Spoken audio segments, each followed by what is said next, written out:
What is happening, superfans? You're listening to Behind the Mask, the show where we chat with your favorite superhero fiction authors about the worlds and the heroes that they are writing. Behind the Mask is brought to you in conjunction with the folks over at superherofiction.com. I'm your host, Franklin Kendrick, and today on the show, we are pleased to be talking with the author of the Full Metal Superhero series, Jeff Haskell. Welcome to the podcast. Thanks, Franklin. Thanks for having me. I appreciate it. Very happy to have you on. So, first off, hardest question. Since the show is called Behind the Mask and it's about super secret identities, we want to know, when you're not a superhero behind the keyboard, who are you out in the real world? That's a great question. So my pen name is my real name, Jeffrey H Haskell.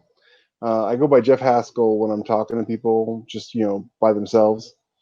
The and my public, like my private, so to speak, personal Facebook page is Jeff J H Haskell, because I write under author help books under J H Haskell. Mhm. But my actual author name is Jeffrey H Haskell, and that's where I, like, on my website and my Facebook page and my author group and stuff like that, you'll all see me as Jeffrey H Haskell. But when I'm not writing, I'm usually taking care of my 4 kids. My wife and I both work from home. We're very blessed that way, and we have 4 children from 16 to 1-year-old, and she does. If you look at my covers for all my series, both the Superhero by Night and the Full Metal Superhero, she does all those covers. She's a very prolific cover designer through Vivid Covers, and she got so good, actually, she got to the point where she got so much business that I became the client that she has to squeeze in on the side. So I work from about 6 a.m. every morning until about 10 or 11, and then she works until about 4, and then we do our family stuff. Craziness. When I'm not thinking about superheroes or writing about superheroes, I'm writing a military science fiction. And I also, I live in Idaho. I love all the stuff. I go shooting occasionally. Love movies, movies and TV shows. I don't get to watch as many as I used to because I work so much. It's kind of an interesting thing that happens as you become creativity becomes your profession, is that you have less tolerance for creativity elsewhere. So if I get sucked into a movie or a video game, I'm not writing that day because that has become my creative outlet. And I've actually noticed it seriously damaged my creativity for like the week. If I, a couple of weeks ago, I took a week off, and wife and I played Stardew Valley for like the whole week. And then I tried to write at the end, and I'm like, I got nothing. The tank is empty. So Oh my gosh. I gotta be careful about what I do with my free time. I try to get away from my work as possible, so that I'm refreshed when I come back. Definitely. Yeah, the open world games are like a big, big temptation. I lost like 6 years of my life to WoW, and so now Oh my gosh. that was way back when it came out, 2004 to 2010, and now I just I started writing in 2015, and when I started writing, I was playing the LoL, like League of Legends, like hardcore. Like I was, me and my brother and another friend of mine were seriously doing matches. Like I think, we were playing 4 or 5 matches a day, trying to get really good. And I was playing WoW a little bit, and I had like Battlefield that I was playing, and I was always playing a game. And then I lost my job and had to do something new. I couldn't do what I was doing anymore. And so when I started writing, I found out that I had to either play video games or I could write. And I was so sick of not having money at that point that, and my wife was pregnant with our 3rd baby, and I was just like, you know what, I'm not accepting no for an answer here. I'm going to make writing work. It wasn't the first time I had tried, but it was the first time I had tried with the realization that there was no failure, that it was going to be successful, and that was it. And here we are, 5 years later, and I'm made more money last year than I've ever made in my life. So, yoo-hoo. That's amazing. So my next question for you, you kind of answered what got you into writing as a profession. What specifically got you into working on superhero fiction? Oh boy, I love superheroes. Boy, do I love superheroes. When I was 6 years old, we lived on a farm in Oregon, and in Oregon they have this thing where you can't go to. There's no preschool. You just go to first grade. And I was born in June, and so I had some weird cutoff at the time. This is like in the 70s, and so I couldn't go to school when we moved there. I couldn't go to. I was going to preschool in California when we moved from California to Oregon, and so I couldn't go to first grade. I was too young. So the state sent out this. I used to call her the packet lady. If you're watching this, you were awesome.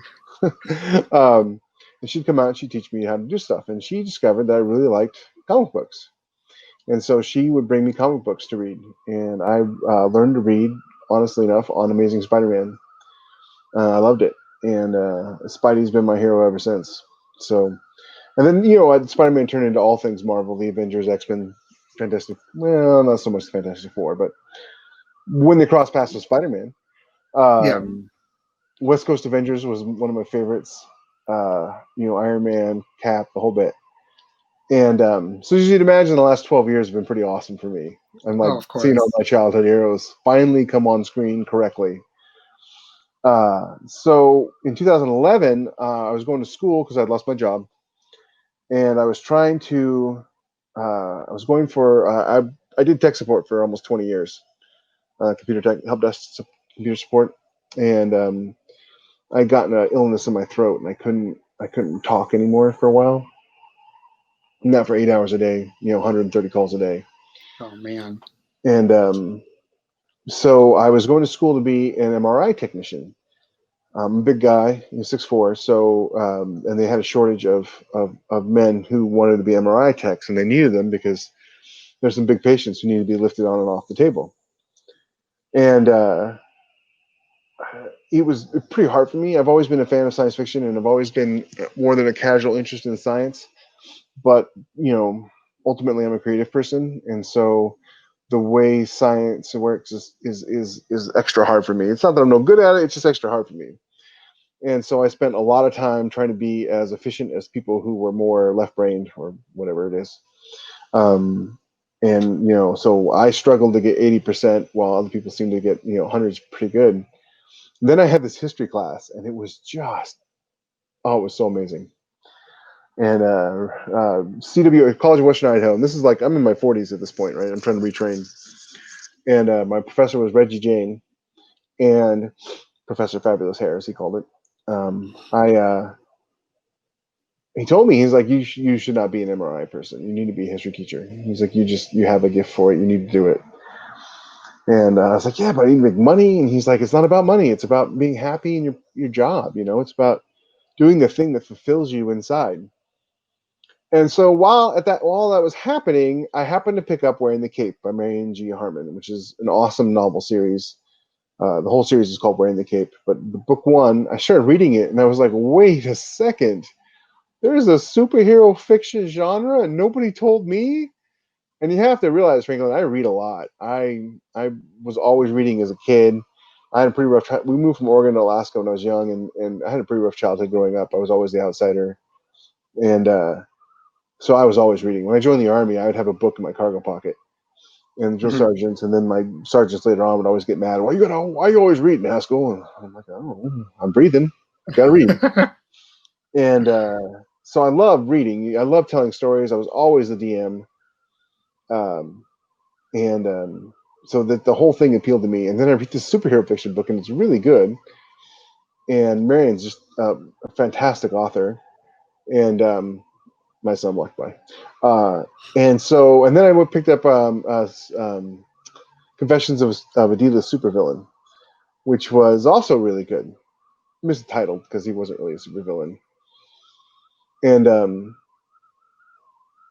And so I thought, hey, you know what? Superhero fiction. I mean, okay, I'll write superhero fiction. So I wrote a book.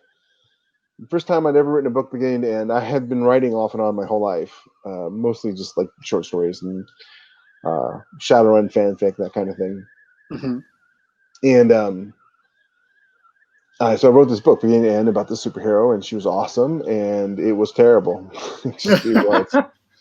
It was 21 short stories strung together with a loose narrative, basically involving the same hero. And when I couldn't figure out how to get from point A to point B, I just skipped.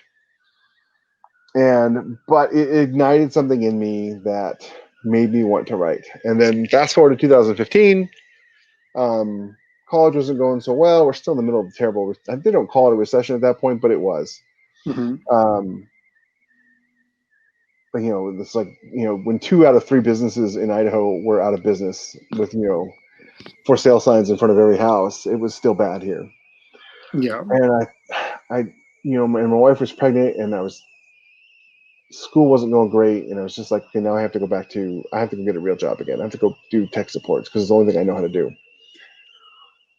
There aren't a lot of civilian jobs for shooting an M16.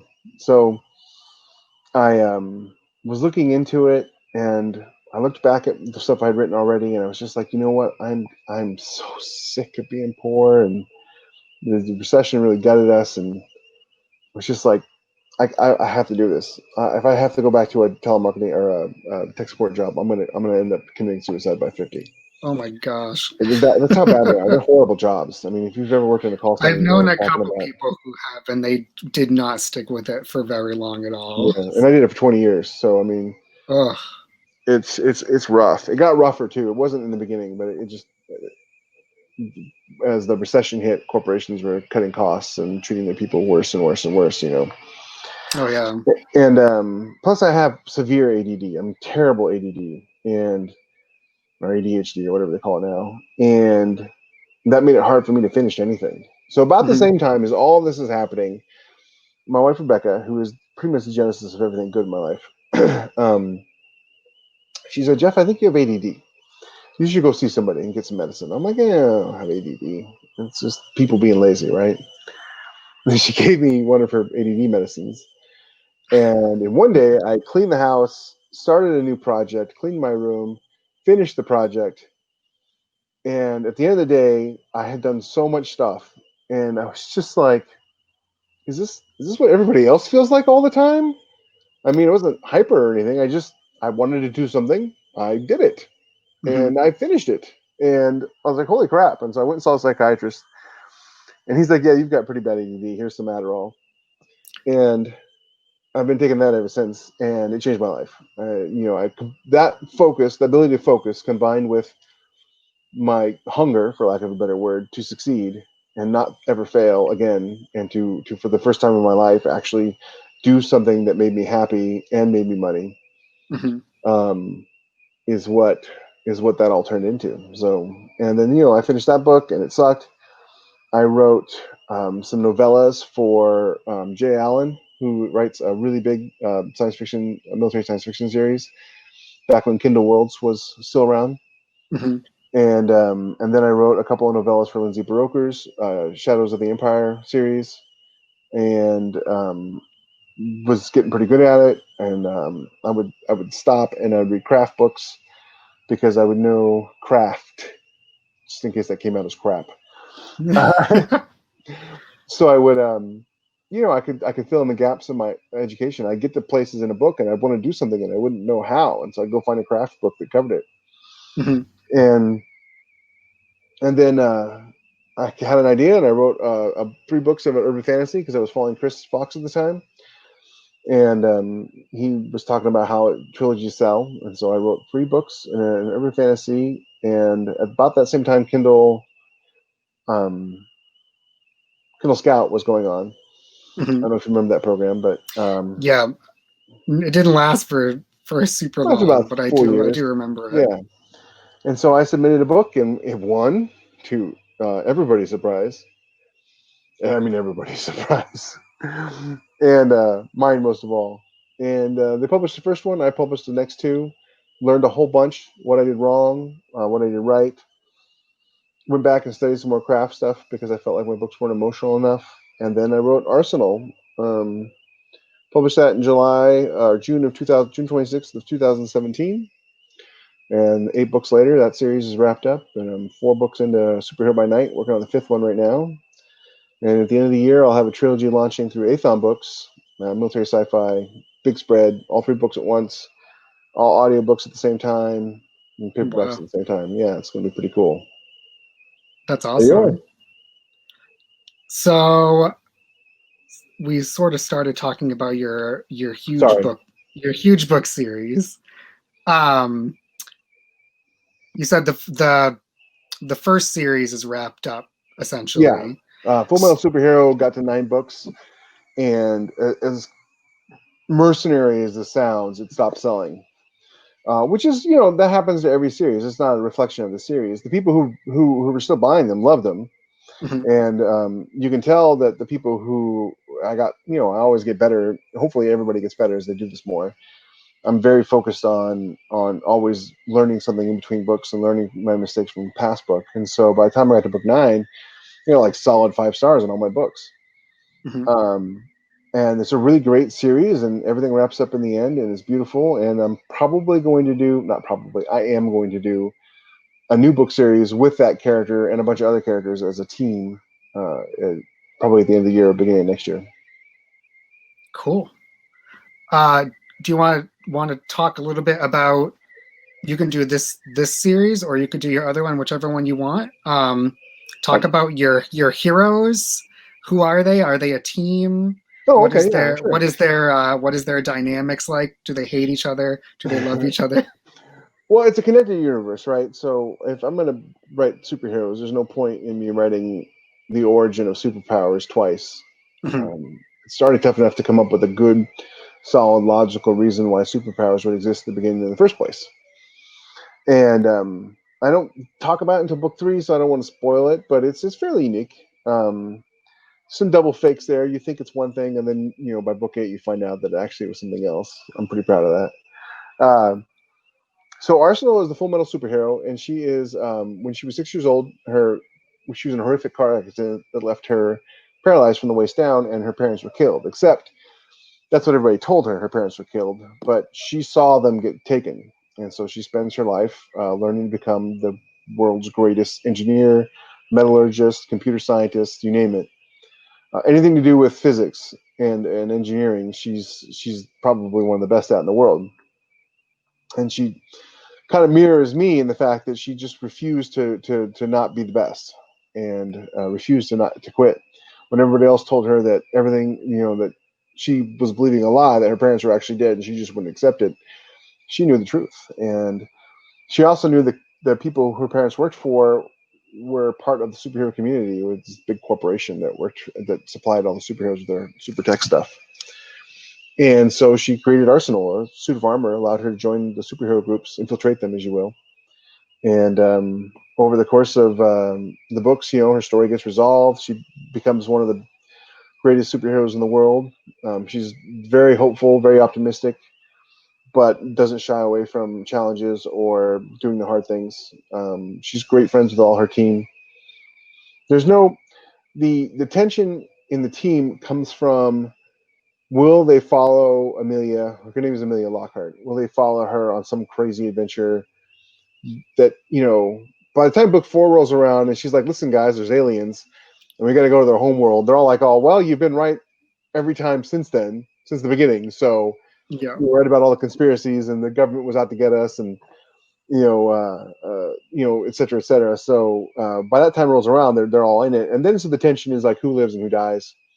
Mhm. And will she succeed 100% or will she succeed 50%? What will it cost her to succeed? That kind of thing. And it's a fantastic series. It's all ages. There's no swearing in it. I'm fairly 99% sure there's no swearing in it. Yeah. There's certainly no sex in it. It's what I read as a kid. It's the Marvel comics I read as a kid. It's the X-Men Brood adventure. It's the Skrull Kree War. Yeah. It's Avengers Disassembled. It's all the great stories, all the great superhero stories of the last 40 years that I read. I mean, I read comics right up until 2009 when the travesty of One More Day came out, Oh my god. and then I put them down and I never came back. Yeah, those I was tricked by that. I put those I was like, why did I do this? I Yeah, should have read the reviews and said no, I'll stop. yeah. I could talk for an hour about the horrificness that is One More Day. But the good news is they have this new writer on Amazing Spider-Man named Nick Spencer, and I want to say in 2018 he put them back together. The first issue he was on when Dan Slott left, end of the episode, end of the issue, Mary Jane and Peter back together. And it's like, yes, thank you. Yeah. Like a week after Dan Slott said it would never happen ever again, that nobody at Marvel was even working for the company when they were together. Nobody wanted them together. You could buy you don't have enough money to even buy Marvel and make them put them back together. And I'm just like, all right. Turns out it was just him not wanting them back together. Yeah, you don't know what's going to happen when you leave. No, right, yeah. When somebody takes it over. That was just him trying to get people to stop asking for it, so Marvel wouldn't do it. But they caved and they did, and it was great. So I did read that run, Nick Spencer's run on Spider-Man. But other than that, I haven't read anything in a long time. And so yeah, it was just that's my inspiration. I wanted a good old classic comic book fun. Are there stuff people would consider political in the book? Sure. Amelia's in a wheelchair and she's Hispanic. Okay, my wife's Hispanic. I have friends who are in wheelchairs. I thought it was, a neat spin without being heavy-handed, and it isn't. I've had people get halfway through the first book and go, "Wait a second, she's in a wheelchair?" I'm like, "Did you miss the part where she rolls down the ramps? I mean, did you think she was doing tumbles?"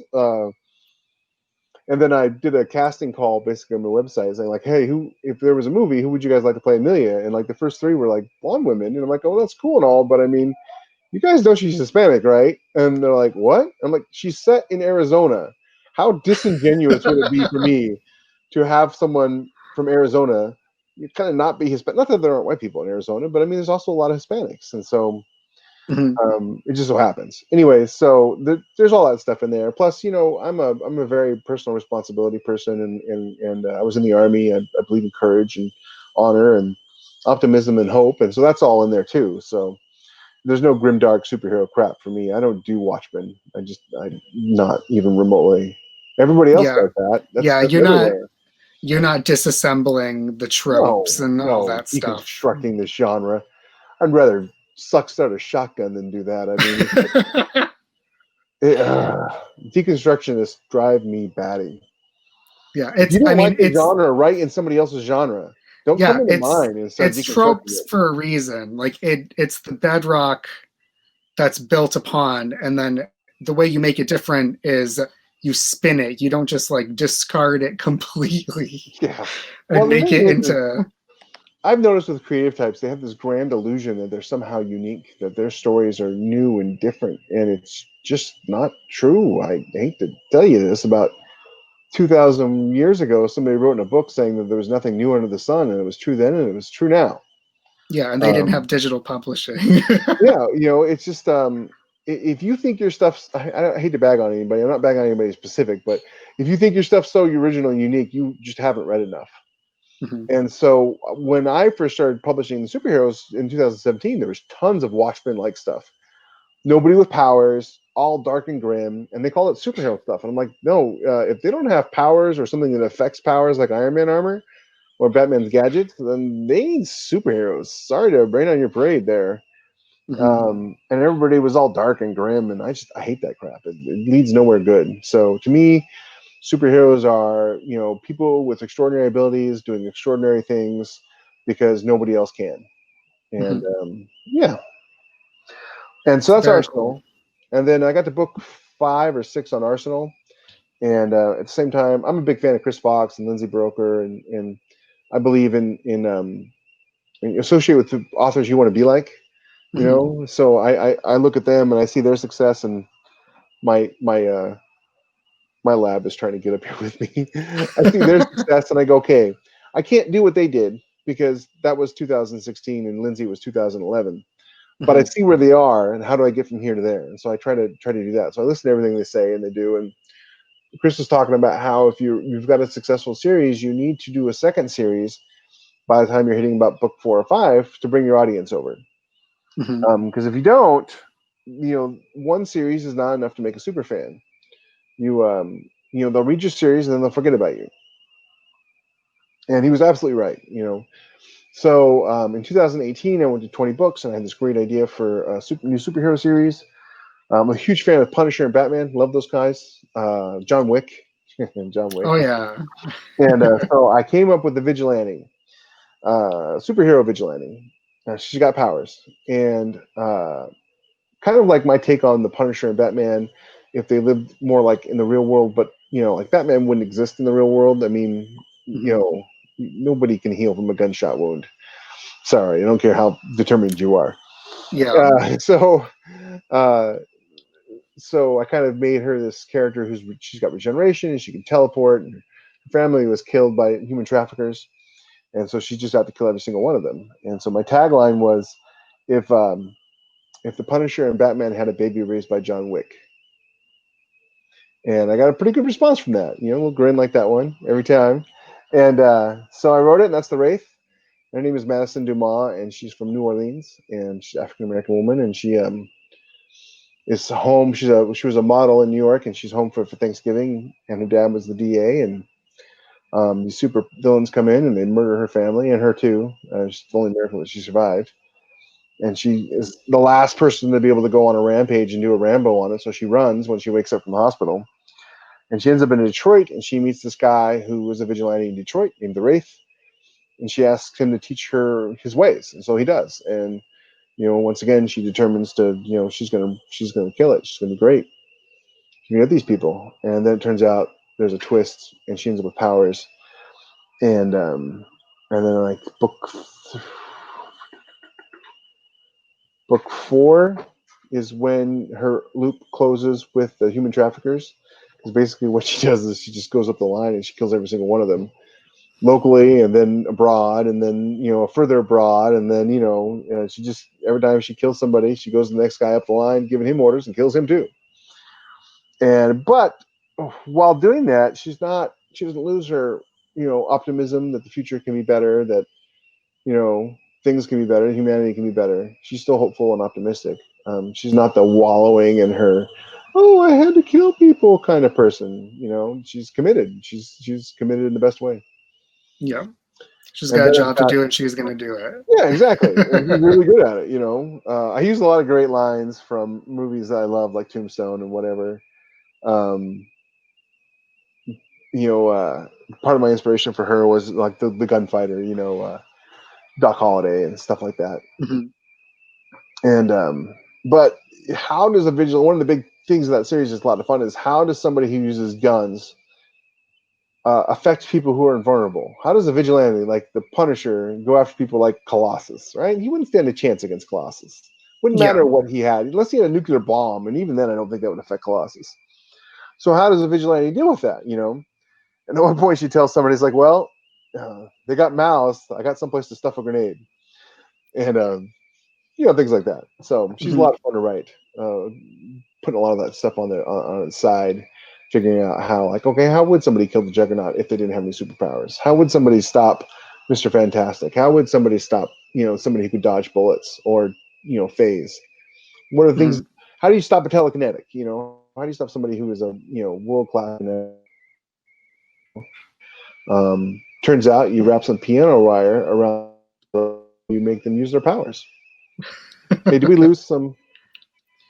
I glitched for like a second. We lost. I think Okay, we're good. yeah. So yeah, This there's is lots of like fun things like the that. time where this is the time where everybody is like bottlenecking the internet. I feel like Gotcha. because So it happened to Arsenal's me all before. ages, and Wraith is too. There's no real swearing in Wraith, but it's a little bloodier. So maybe 13 or 14 and on up. Mhm. They're both in the YA category, but neither one of them is YA. It's just that YA is the only way to get any kind of traction in superhero books anymore. The regular superhero category is taken up by reverse harem and harem novels, and nothing is superhero. Yes, it is. It is weird. uh, I will ask. For the world that your books take place in, is it a made up, is it a fictional places, is it based in the real world, or is it like a No, it's like an alternate history version of Earth. So superpowers happened about 1903.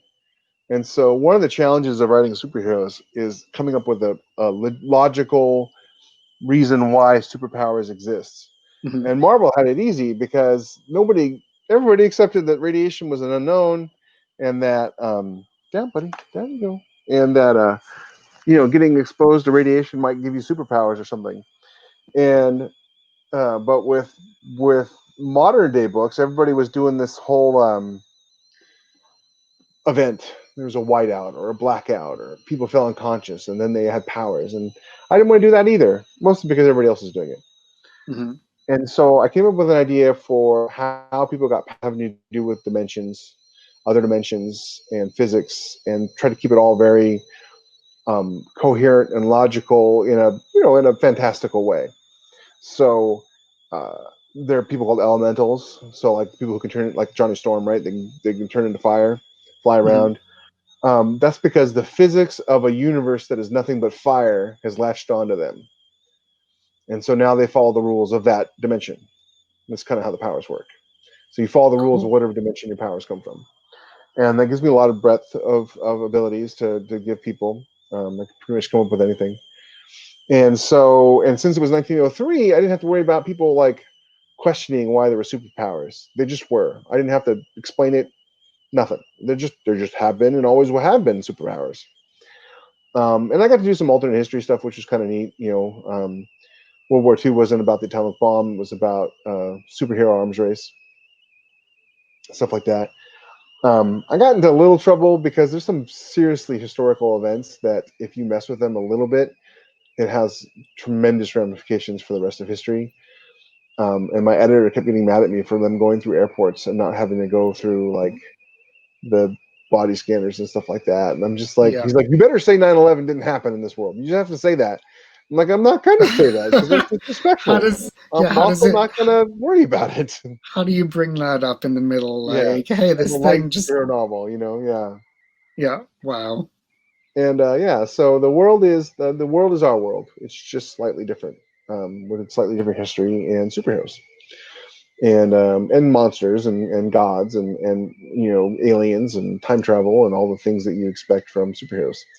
Just with my spin on it, that's how you be unique. You use your voice, your Mhm. ideas and thoughts on how things work, and as a cohesive whole. Any one idea you have has been done. And a perfect example of this is I have a book that has time travel in it, but I didn't want to do the paradoxical time travel. I hate that. Looper, hate that. Never makes sense to me. Yeah. Um, there's no way to make it sense. But if you travel back in time, but you're not really going back in time, you're going to an alternate dimension. The moment you arrive, it becomes an alternate dimension. Then you can travel through time. And like that book came out in April of 2018. And a month later, I'm sitting in the theater watching Infinity War, and they're explaining time travel, and I'm like, Yeah. they stole my idea. But it wasn't original or unique. They had also come up with that same idea for time travel to keep it without there being paradoxes. You can't go back in time because now that time past is now your future. And you know that's how it worked. And so, but all of my stuff together, all of my ideas and all of my flow and my tone and tempo, the kind of stories I tell, that's my voice. And Mhm. that's unique. Nobody tells a story like I do. They'll tell the same story, but not like I do. And that's where you embrace your uniqueness, is in how you tell a story. The Yeah. choices, creative choices you make. Yeah, the uniqueness isn't the plot, and it's not like surprising people with plot. It's how it's like the delivery of it. Like Yeah. you read your favorite authors because like it is their voice, You're looking no for matter what genre they're doing. When you're reading a book, you're looking for a certain experience, whether it be an emotional or visceral or whatever. And so you read authors who will give you that experience. And when Hmm. people start saying that you're their favorite author, it's because you've given them an experience they enjoy the most. And so they start reading everything you write because they're looking for that same experience again. I think that's Hmm. sometimes why authors fail, is they'll get bored and they'll want to do something else, and they won't give that same experience to their fans. Hopefully, I can avoid that while I branch out into military sci-fi, because I wrote a lot of superhero novels in a short amount of time, and I needed to take a little break. I was gonna say I looked at your list and it just the one series is long. How do you keep it fresh for yourself? Well, I had 42 years of pent-up ideas when I started writing. I turned 47 at the end of the month, and I was 42 when it started. But mostly, the thing is I'm the guy who I can't tell you how many times I've watched Captain America movies and Iron Man movies and the Marvel movies in general. I mean, a lot. Mhm. There's some I've never rewatched. Like I've never rewatched Iron Man 3 because I was so angry at that movie. But uh, I've rewatched Homecoming like 10 times. I've probably seen every Avenger movie like 20 times. I don't get bored. Is my point. Is I don't get bored with the same stories. If they're a good story, they're a good story the first time you watch them, or a good story the 10th time you watch them. If you can only watch a story once and you try to watch it again and it just doesn't do it for you, that's a story that relied on tricks to be good. Yeah. And I try to rely on. I always tell people that readers will come for the plot. They'll read your blurb and they'll see your plot and think, "Oh, that's interesting," but then they'll fall in love with the characters. Or at least they should. They'll fall in love with the characters and they'll stay for the characters. So they come for the plot and stay for the characters. And once they love the Mhm. characters, you got them hooked. You can do whatever you want, and they'll keep following those characters, as long as you don't change your tone and style and things like that. Exactly. I know I was reading it Sorry. was a how to it was weird because I didn't think it would apply to like writing novels, but it was a how to on how to create a manga from scratch. And it is basically a pretty famous manga writer and artist who did a JoJo's Bizarre Adventure. He had a chapter about coming up with characters, and he said, as long as your characters are interesting, you can write a story about anything, and the readers will follow you. And he used examples of like there's series that run for hundreds of chapters that are just about characters going out to eat and trying different food. That's really a Japanese thing too. I mean, that's really they That's an so extreme example, no, but no. but I mean, I'm familiar with enough with the genre to there's Western storytelling and there's Eastern storytelling, right? mhm, And Western storytelling is all based on the Greek three-act structure. mhm, Stories have a beginning, a middle, an idea, an end. They are about a story that begins and ends. Um, Eastern storytelling, Japanese, Korean, Chinese, some French, especially the new wave stuff, is about ideas. It's about an idea. And so you're exploring an idea with interesting characters. mhm. You can do that for sure. I don't know how well that translates to novels because usually what happens is people get bored and they put it down. Comics are different. Comics are a different medium. You can get away with stuff in a comic you can't do, and that's what a manga is comics. Yeah, because it's visuals. It's visual. You can get away with stuff that you just can't do in books. In order for a character to be truly engaging, there's several things that they have to have. And I know people are fond of saying, "Oh, there are no rules in writing." Yeah, there Oh no, are. there are. If you because when you break them, the readers or even yourself reading it, you know when it's broken. Yeah, you do. And I can't explain to you what those rules are because you have to discover them for yourself. There's some advanced things about writing that you just can't be taught. Mhm, I'm not trying to sound like high and mighty or whatever. I'm just learning this stuff myself. But I've been studying stories my whole life, and when I started becoming a serious writer, I started taking them apart and started reading all the books and trying to figure out how stories work. And one of the things that people tell you all the time, but you don't get it at first, is that what you need to have an interesting character is a character with a relatable and clear motivation. Characters want, where's my finger at? One thing in a book, in a story, yeah. just one. And you should be able to say that one thing in a sentence. Arsenal wants to find her parents. Mhm, Wraith wants revenge. The longer that sentence becomes, the more complicated it becomes, the less clear your story is, the less interesting your story is. And all of a sudden, your character wants 10 things, and you're trying to get her all 10 things, and it's not really exciting. There's no tension. The basic story of Arsenal is, will she find her parents? The mhm, basic story of Wraith is, will she get vengeance for her dead family? It's not, will they live or die? Because it's kind of counterintuitive as it sounds. Death is not real stakes. Death of an imaginary character is not a stake. So a lot of people go like, "Oh, the stakes are live or death." No, no, the stakes are success or failure. You succeed, your superhero is going to succeed or they're going to fail. Whether they live or die is inconsequential. It's the mhm. success or failure that drives them, and that only works if what they're trying to do is very clear up front. And so you give characters really strong, simple motivations. It's why Disney and Pixar tell the same story over and over again, and everybody flocks to it and watches it. It's because they're sycophants from Pixar. It's because you can watch Lightning McQueen become the world's greatest racer every single day of the week in different forms and not get tired. You can watch Moana is the perfect hero's journey. It Mhm. is like somebody took the hero's journey out and put Moana on top of it and wrote it. They even call her mentor a trickster and shapeshifter, which is part of the hero's journey. So those kinds of stories sell books, and those kinds of stories interest audiences. And the last thing you want to do is listen to what somebody says they want, because nobody knows what they want. Mhm. Where humans are great observers but terrible interpreters. Ask any police officer. They'll have 10 people witness a crime, and they'll get 10 different descriptions of the perpetrator. So Yeah.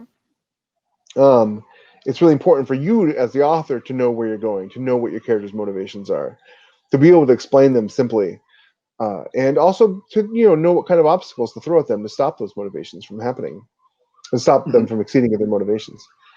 And that will get you a character that people will love. And if you combine that with proactivity and competence, I mean, why do we love John Wick, right?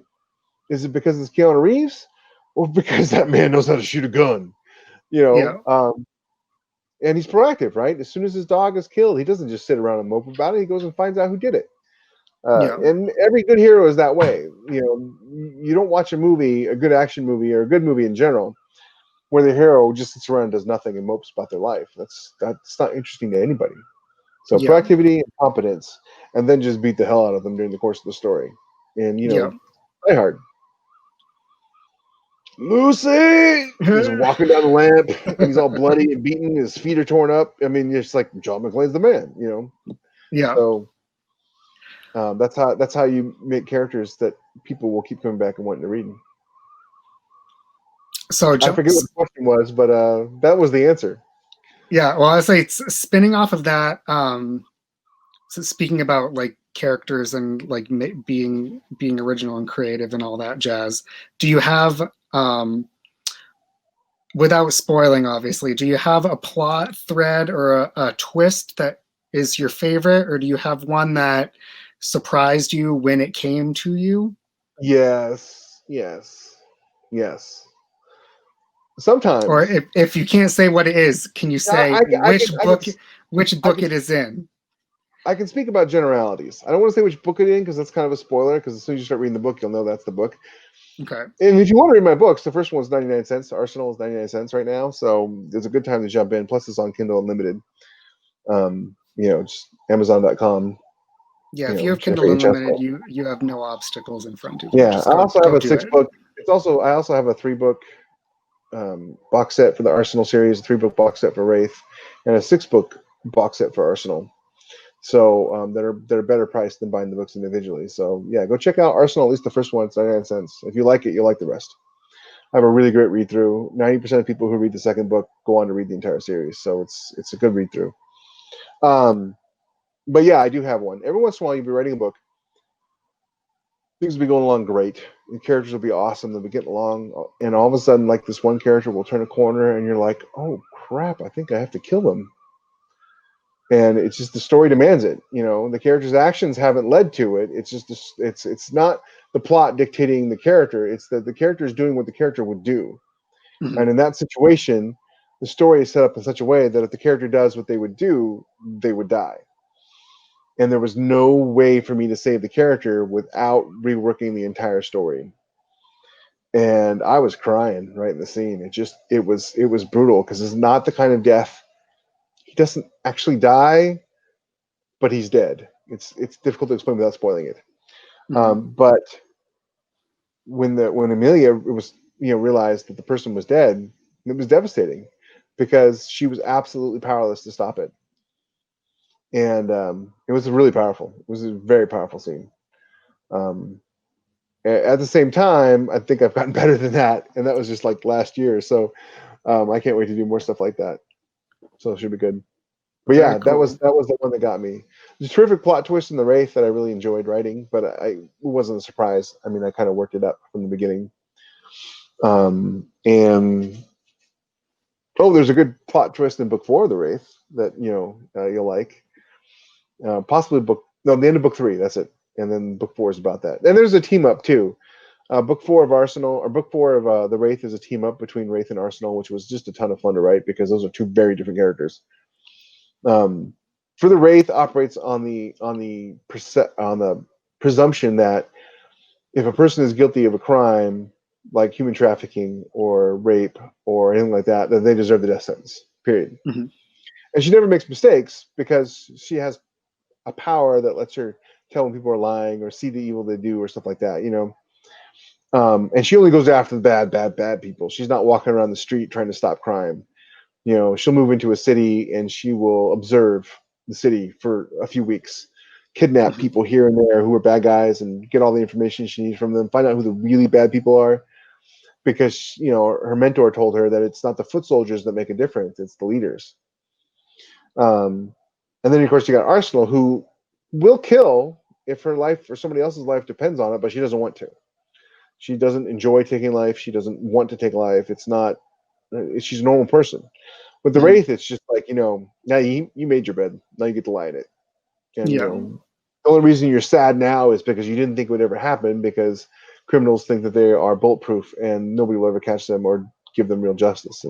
And she works because she goes after the people who will never get justice, for the people who will never get justice. So writing them together was really fun. And then book 9 of Arsenal is the second part of that crossover. So you read book 4 of Wraith first, and then you read book 9 of Arsenal. However, I wrote them in such a way that you don't have to have read either. Mm-hmm. Very cool. I love the crossovers, and I love the team ups, even if it's just two characters that are totally different, because it's like interesting to see characters that you have known have to deal with each other. I tried to go more the Peter Parker Wolverine route, Spider-Man Wolverine route, where they start off sort of adversarial, but they become friends, and it's all good in the hood. But Yeah. I didn't want to go the route of like constantly bickering, you know, Frank Castle and everybody else route, you know. Mm-hmm. So by the end of the books, they're actually pretty good friends. Cool. We don't approve of each other's methods at all. So I got like two more questions Sure. before I wrap this thing up.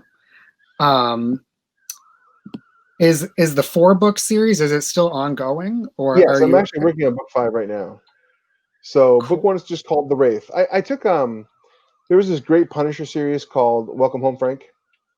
I don't know if you remember it, if you read the Punisher, but I love that series. It's bit. part of my inspiration for the Wraith, right? It's part of my inspiration for how she works. Inspiration, not information. Sorry. And it's very dry here, I know, so my mouth is drying out. So all her books are not like, they are Superhero by Night book 1, book 2, book 3, but the book titles are a little bit different. It's always The Wraith : something. So the first one is The Wraith. The second one is The Wraith Welcome Home. The third one is The Wraith Guerrilla Warfare, and then the fourth one is The Wraith. I wrote these books. I did. Wait, I got your page up, I believe. If you look it up for me, that'd be great, because I can't remember. The Wraith Danger Close. Danger Close. That's right. Okay. Yeah. And of course, you can see my military background and the stuff that I write. But and so the next one is book 5 is The Wraith Apex Predator. So they're like it's like its own little book, like graphic novel kind of thing. So can you tease, for people that have read the 4 already, can you tease anything that they might expect? Well, I can.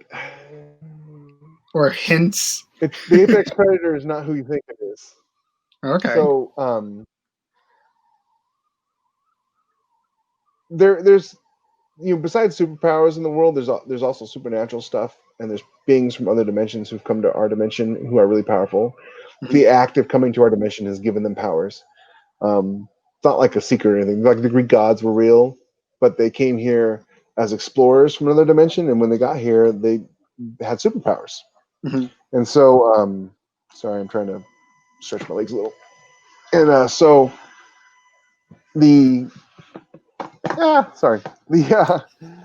so the Wraith is a little bit like that. She's not necessarily from around here, being the reason she has powers. And so in one of the books, you find out where she's actually from. There are two entities. There's Madison, and then there's the Wraith. I'll let you figure out how that happens. So something may have followed her back from there, and it's going to be really good. It's just my wife's working on the cover right now, and I've been outlining like crazy for the last 2 weeks because I had to stop on my I wrote my military sci-fi. It's 112,000 words, which is like twice as long as my normal books. Oh my gosh! And it was really good. This is the best story I've ever written, and I wanted to do the next one, but the publisher said, "Don't wait till our editor gets a hold of it and gives you his notes back." But I'm like, but I've already got the next one outlined.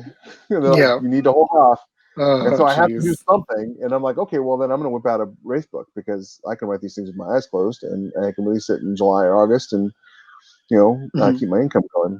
And plus, they're just a ton of fun to write. And, and I usually put like the first chapter up on my Facebook group. So if you're interested, go to facebook.com, Jeffrey H Haskell, I think is how it works. Facebook.com/Jeffrey H Haskell, and you can join my group from my page. I'm on Patreon, patreon.com/Jeffrey H. I have different levels of Patreon. The one is you can see everything I'm writing as I write it. Like I post at the end of the week, I post everything that I've written that week in a folder for people to read and that kind of thing. But so if you're interested in it, definitely check out the Wraith. Get that box set. That's a better deal. If you like the Punisher and you like the Batman, you're going to love the Wraith. Cool. So you partially answered my last question, which is where should readers go to find all your stuff? I know Amazon. You mentioned your Patreon. Is there any well, just the usual stuff.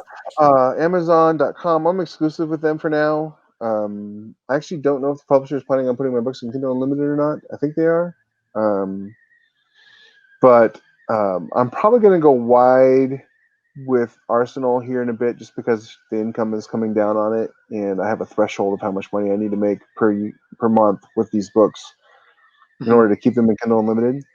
I realized recently that part of the reason why I don't make as much money in Kindle Unlimited as other people do, and I don't mean to be like filthy lucre or anything, but I got bills to pay and children to feed. Is that they're not very long. They're 50, 60,000 words. I think my longest superhero book is 65,000 words. And that translates to about like $1.50, $1.75 in Kindle Unlimited in any given month. Yeah.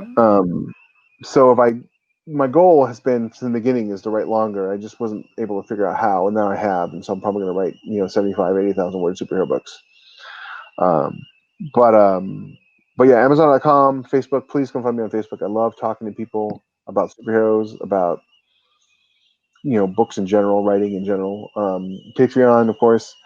I recently started a Twitter account mostly because I wanted to tell Activision to fix their game. I play Call of Duty occasionally. I'm really upset about the latest patch. They ruined the game. No. So I'm on Twitter. You can find me, Jeffrey H Haskell. The only thing I ask when people come to my page is they don't swear, in their interactions. They don't give spoilers. And we only talk about pop culture. We only talk about superheroes and comic books and novels that you like and that kind of thing. I've had about enough politics as I can handle. Yeah, it's like we're here for the escapism from our real world. I do not preach to people in my books. I just don't. You already do as an author. You can't escape it. You can't escape your biases when you're writing. It's going to be in there, but I don't overtly do it. So people are free to take from my books what they want. And people always ask me, well, what do you think about this issue? Or what do you think about that issue? And I'm like, read my books. You'll know exactly what I think about everything. Because it's all in there. It's me. Every bit of it. So, not the villains, mind you. The villains are the villains. I picked the worst possible thing that they could want us to have, and I had that be the villain. So not the villains, but the heroes. They're all me. Awesome. Well, I will close this one out with my little end spiel. But it has been super awesome chatting. Yeah, me too. So, to our listeners, if you enjoyed the content in this podcast, whether you're watching it on YouTube or listening to it wherever you find your podcasts, please make sure you subscribe so that you don't miss out on any future awesome content from this and others on this channel like it. I will say, smash the like button, ring the bell for notifications. Let us know in the comments down below on YouTube what you thought. If you do discuss any of the books that were talked about, please just try to keep it spoiler free, or at least tag a warning to say that there's spoilers for people that haven't read the specific books yet. And as always, everybody, I just want to thank you all for tuning in. I appreciate you all, whether you're new or old, to the channel, and I will see you guys next time. Thank you, everybody.